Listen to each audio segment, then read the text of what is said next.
రే ఎందుకురా అంత టెన్షన్ పడుతున్నావు? టెన్షన్ కాకపోతే ఇంకేట్రా? ఇన్నాళ్ళు చదవకుండా ఎంజాయ్ చేసాం, రేపటి నుంచి ఎగ్జామ్స్. ఇన్నాళ్ళు చదవలేదు చేయలేదు, రేపు ఎగ్జామ్లో ఏం రాసావురా? ఏంటి ఈ మాత్రం దానికి టెన్షన్ పడుతున్నావా? రే ఎగ్జామ్కి చదవాల్సిన లేదురా, సినిమాలు చూస్తే చాలు. సినిమాలా? ఎగ్జామ్కి సినిమాలకి సంబంధమే ఉందిరా. మనకి ఏ సబ్జెక్ట్స్ ఉన్నాయి చెప్పు? History, economics, political science, English literature.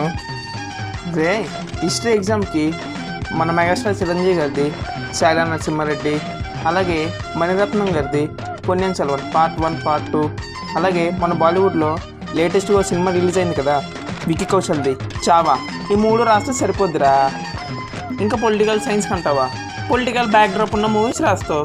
Political backdrop movies అంటే భరత్ అనే నేను, గేమ్ చేంజరు, ధనుష్ గారిది ధర్మయోగి రాస్తే సరిపోద్ది. ఇంగ్లీష్ లిటరేచర్ అంటావా?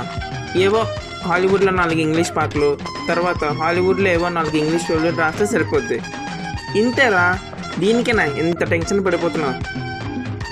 బా చాలా మంచి ఐడియా చెప్పారా. ఈ రాత్రి చూడు, నువ్వు చెప్పిన ప్రతి సినిమా ఒక్క సీన్ కూడా మిస్ అవ్వకుండా ఎలా చూస్తాను.